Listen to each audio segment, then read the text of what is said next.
有些人会问说啊，输了怎么开心？输了怎么看？但是如果我今天打 perfect game 9.0，我输，其实我是开心的，我觉得这就是这样。对你，因为你在这样子打出来的成绩，其实你输不是输，因为你后面可能有200个在看你打飞，说哇这是谁？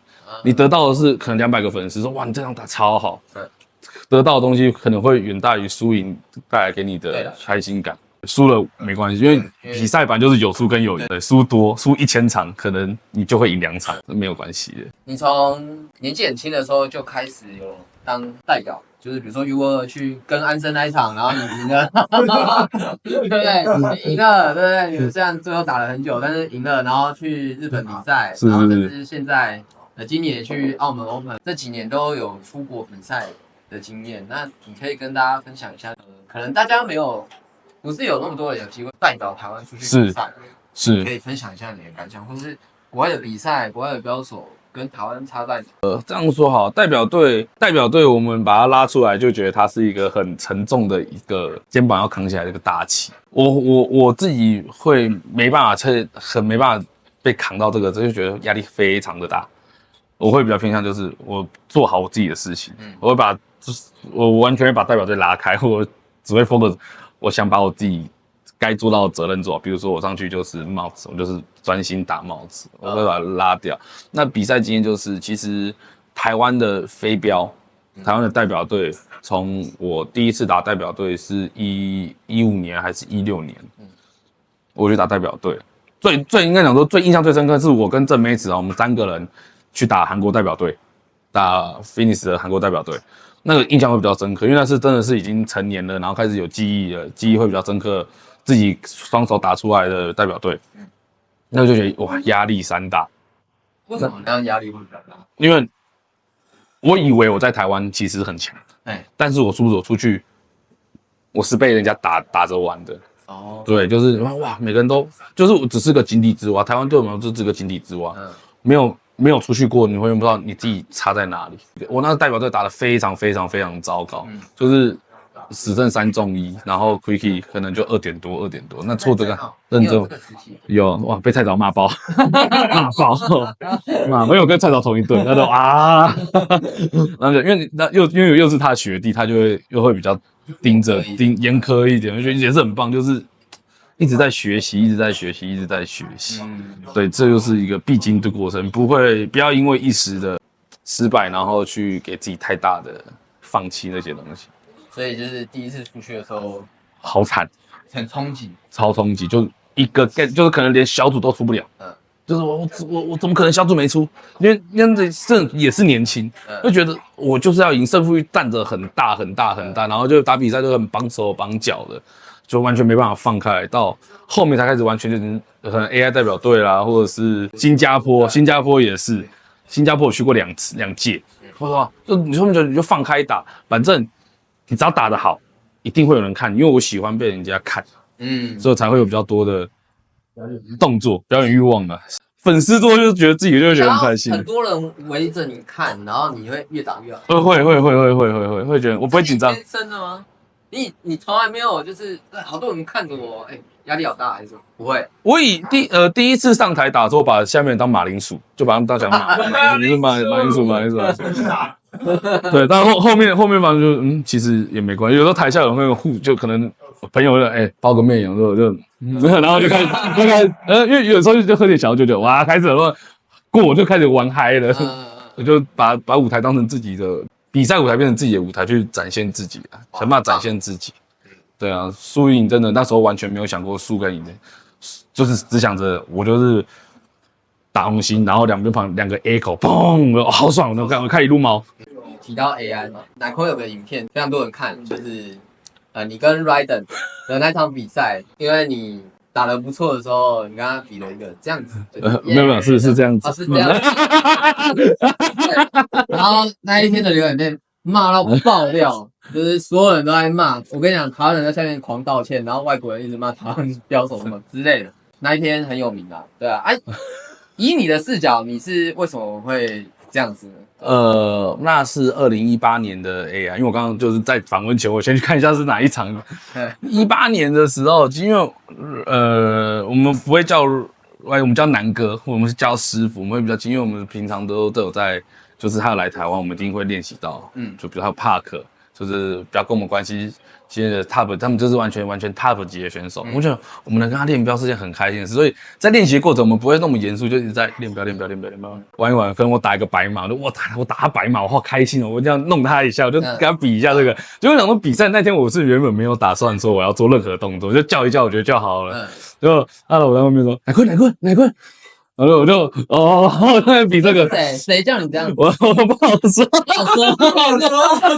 不好说，但是对，我是被 Q 出来，但我觉得也就是一个好，现场有点太硬了，我们我就喜欢就表演欲望大的人就觉得不要那么死气沉沉嘛，对不对？就开心一点。就是现场太严肃，太安静了。但因为后面有真的很多人在看，对，很多人。然后我就想说，大家笑一下，缓和一下气氛，就上去南哥指导180，我就被教训了。那就是因为就是太熟了，包括疫情完这次我去澳门就有遇到南哥，在开玩笑说。还是这个动作还是比较喜欢这个动作。然后你有在跟他提示？有，我们还是聊天的时候还是会开这玩笑，但是再回归到用现在的我去看那时候的自己，我就觉得事实真的是不应该做这件事情。那时候就是脑子没在想，现在会想就觉得那时候是白痴，是笨蛋而已，是笨蛋，没有对跟错，但就是一个经验，帮自己买一个经验，然后以后尽量就会去少因为这种人像歧视在跟你挑衅你的感觉，对，总会把这东西尽量去翻面，可以玩，但就是会把这东西去把它压下来。对啦，应该就是说你们本来就很熟，所以你们可能本来私底下练习就这样，对，但是比赛刚好又遇到了，然后就也没有过多思想，因为风格代表想太多，就是现在在拍，可能会有其他人看到什么，就还是继续跟那个 Ryder 这样子玩，这样闹，这样就没想到大家看了之后就反应非常激烈。对，但其实我觉得我看到留言我不会难过，但是我会反省自己说，确实我可能真的不应该做这件事情，就是每个时间点想到的事情是不一样。那时候我觉得我没有错，我觉得我就是这样子啊，怎么了吗？我当然我早被骂成这样，到现在我去看，其实就是一个经验。对，谁没有被这样骂过？可能真的没有，可能真的没有，但就可能那时候真的是太年轻了，真的不会想。现在就觉得会收敛一点点，这样子。你们知道那一场吗？你们有看过吗？没有太久了，非常精彩。我19年在打标，可以回去看，很好看。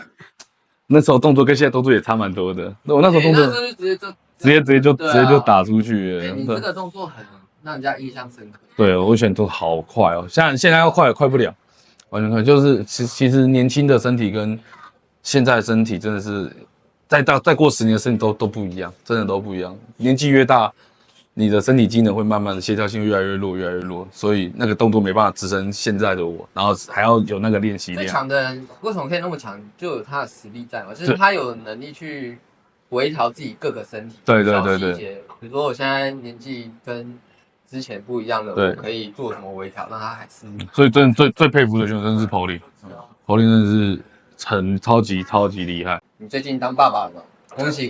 谢谢，我当爸爸，哇，终于是。小孩多大了？小孩2个月，今天2个月。今天2个月。今天21两个月。影片出来的时候可能是3个月了，希望他可以睡过夜。可以的。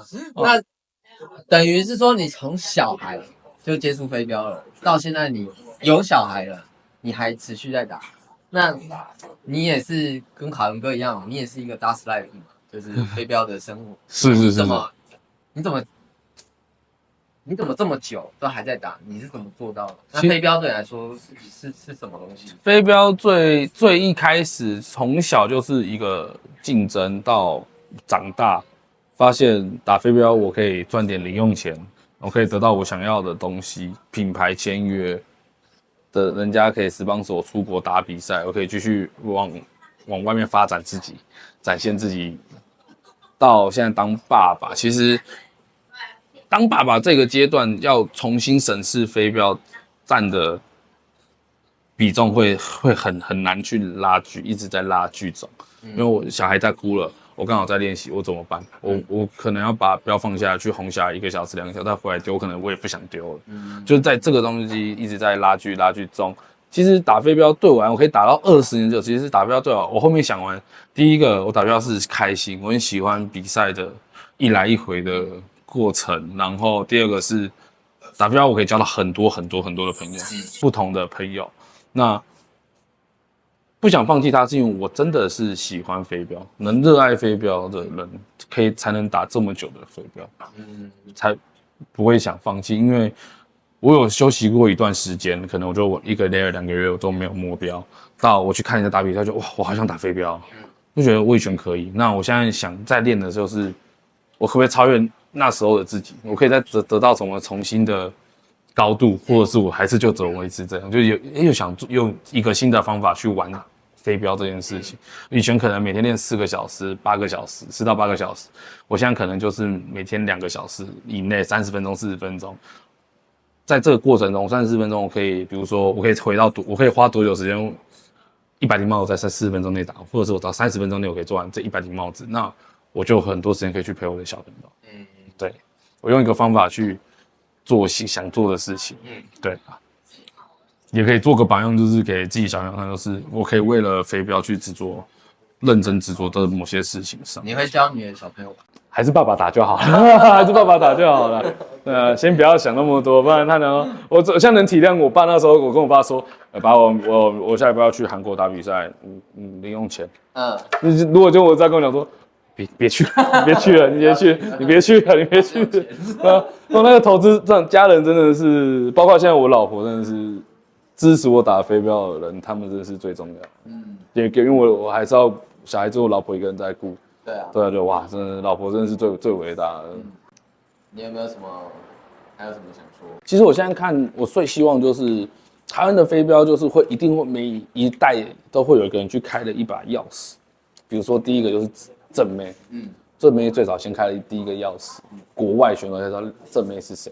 再就子豪，对，现在就普坡，普坡在安生。那我希望下一个年轻人，因为台湾的 U2 没有拿过冠军，所以我现在希望我自己打都没有拿过冠军，因为太难打了。你说我去日本打 U2 从来没有，每年都遇到一些很强，莫名其妙怎么会打不赢？好难哦，就每次就觉得好难哦。然后因为又不是地主国，所以他们那边的日本是地主国，那个加油团好恐怖哦。他们会很用力的帮自己。我希望今年 U2 的冠军可以留在台湾，我就是很希望可以看到这个，因为我已经没办法，但我也打最长的 U2， 所以我也打了几次啊？我好像15岁、16岁开始打 U2， 然后为我蹭了6年，我蹭了6年的 U2， 对，那希望就是有一个新生代可以把 U2 拿下来，因为佩佩拿过女子。女子我觉得男子就是一直空缺的一个人，就是一直希望看到一个台湾的，就今年看谁，像我觉得饼干也蛮有机会的，最后看是饼干，希望他可以帮他拿下一个冠，因为已经没有人了。那年我们会有故事很好笑 ，Hugo 拿完，我跟 Hugo 打完，我们两个是同期不能打完，再来就是龙仔可以多打1年，结果他没中，他没中，他刚好输掉了，然后我们说哇。好难，怎么因为有这么难打吗？我们这抓说有那么难打吗？所以才希望就是一定想看到一个人拿 U2 冠军。对，因为暂时没有惹沃可以希望台湾人站上去拿冠军。对，但 PDC 就会有普坡跟安生帮我们开了一个全世界，就是台湾的硬白也是非常非常棒，也是很有竞争性的。很嗨，很嗨，真的很嗨。打飞镖你都在看，从来没有人想过台湾可以打这么好，会有这么好、这么棒的选手。就是时代也是一代一代在进步，所以我们这种老屁股就是想办法，要么就跟进，要么我们就是去幕后。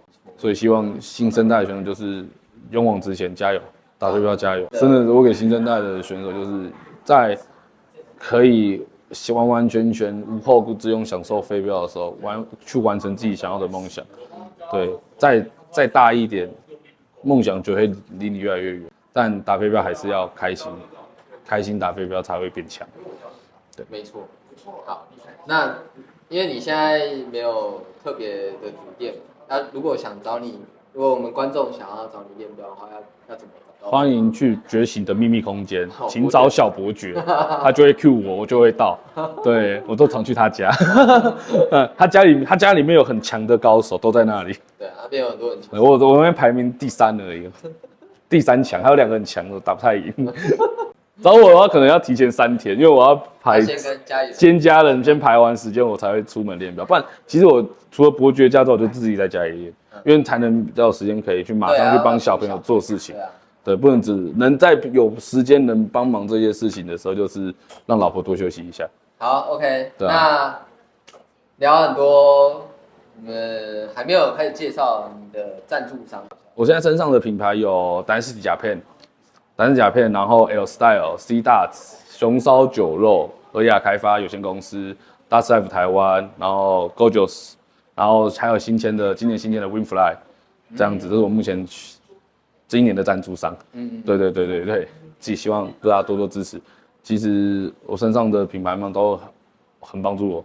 哇，我突然想到，我签Dynasty签9年嘞。对，好久，我看你刚出来就是我17岁签Dynasty到现在26岁，还是在Dynasty。